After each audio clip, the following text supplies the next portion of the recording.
What's up, YouTube? Welcome back to another video here on the channel. And I want to talk about the new Mandalorian episode. That's Season 3, Episode 2. Now, it was a good episode, don't get me wrong, but there's one huge plot hole that I want to talk about. Something that maybe you overlooked if you've seen the episode already, or maybe you haven't. Spoilers, by the way. You know, if you haven't seen this latest episode, click off this video right now. But anyway, let's just get into it. First of all, as a brief recap, we get to see one of my favorite characters. Video on her coming later. She's scamming one of those Greedo looking guys. You know, this is why you never trust auto mechanics. I went to a Firestone once, and the next thing I knew, my brakes weren't working. How did I drive my car there then? Firestone is one of the worst places you could ever get your car fixed at.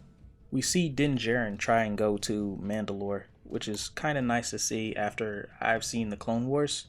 I don't know why he's so okay with using this random astromech droid, even though in the last episode he was so adamant about getting IG-11 back.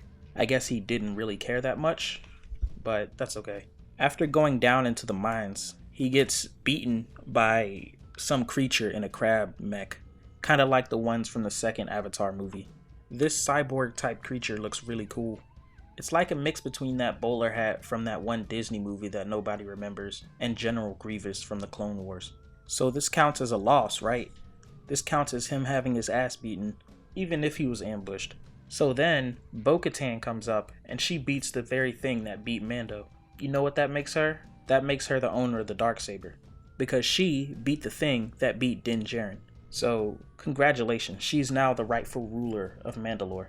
And honestly, I can't see it any other way. Now, you could say, oh, you know, Din Djarin was ambushed, so it doesn't count. But even if you're ambushed, you're still beaten in combat, right? And there was nothing he could do about it. I really hope this is brought up in future episodes or something, because this just has to be addressed, man. You can't just have Din Djarin take a fat L like this and then just forget about it. I think in episode 3, after he fights the Mythosaur, maybe that'll overwrite him taking an L from this creature, and then Bo Katan getting the W, but I'm not gonna hold my breath, you know. And you know, even if he does beat the Mythosaur, Bo Katan's probably gonna help him, so she gets half the credit. I don't know, this is just a bad situation all around for Din Djarin. You know what? I'm just gonna say it. I might drop the series. I seriously might drop the series. I might drop the series. And not just The Mandalorian, I mean all of Star Wars. No, I'm kidding. But seriously though, this is kind of a plot hole. For a moment there, I actually thought Grogu was gonna pick up the Darksaber and start fighting this creature. That would have been pretty cool. I really wonder how they're ever gonna do Grogu wielding a lightsaber. Cause, let's be honest, it's gotta happen at some point. Especially if Disney's gonna start making new Star Wars movies or content that takes place after The Mandalorian. It has to happen. Also, I think it's interesting how two random lake monsters just magically show up to ruin a baptism. In back-to-back episodes, no less. I wonder if it's gonna happen again in the third one. They're gonna try a baptism and then something pops out. Maybe that's just gonna be a running theme in this season. Also, a lot of people that haven't seen the Book of Boba Fett are gonna be confused. I was thinking about talking about this in another video, but this is my first long video in a minute. Also, shout out to all the people that have been watching my shorts. Y'all have been really keeping this channel alive. I should have some longer videos coming out soon, so, you know, just wait on that. Also, another weird thing about this episode is that at the end, I guess Mando just slips on a rock and falls into the lake, or the monster drags him down. It's not really made clear. It's really weird how the Mythosaur just leaves him alone after making him fall into the water or dragging him down or whatever. It doesn't really make sense.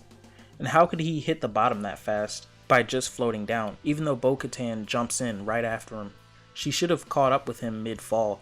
That's why the whole thing with the Mythosaur, it just doesn't really make sense. And when they go back up, why wouldn't the Mythosaur just chase him? I mean, I get it, it's the end of the episode, we need to wrap this up, but we've had 50-minute episodes before. Overall, it was still a good episode. I just don't think they should have had Bo Katan defeat the thing that defeated Din Djarin, because that kind of completes her entire quest of becoming the rightful ruler of Mandalore. I'm waiting to see where they go with this. Some good things about this episode, which I should really be a little bit more specific about, besides, vaguely saying that this episode is kind of good. I really like it when Grogu is active and actually doing stuff in the episodes, because usually he just floats around and acts cute, which can get a little bit old. I know he's a baby character, but he can still at least do something, right? The fight Mando has with these troll-looking creatures at the beginning of the episode is really brutal. I like how he just throws them off the cliff. That's really funny. And unnecessary after he kills that last one. The next thing is that Bo Katan is really good with the Darksaber. Her combat with the crab mech, let's just say it's a lot better than how Din Djarin handled those few trolls.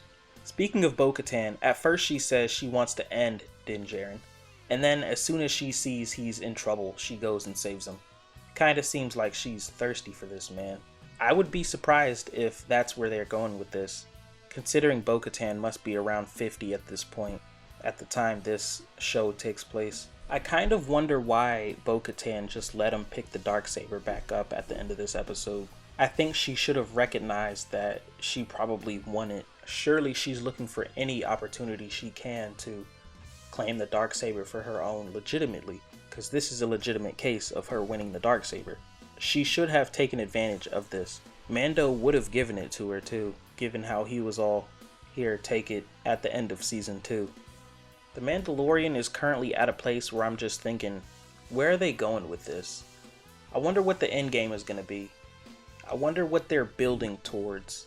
Moff Gideon's already in jail. Mando has already returned the child to the Jedi. I guess they're just floating around the galaxy fucking off. Oh, and Mando has already technically taken a bath or went in the water beneath Mandalore.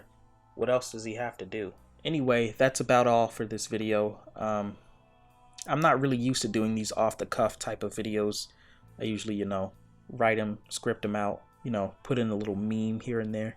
But if you like this kind of video, leave a comment and a like, I guess, a like. But yeah, that's all. Drink some water. Check out my YouTube shorts if you haven't seen them. That's where most of my content is nowadays. And have a good one.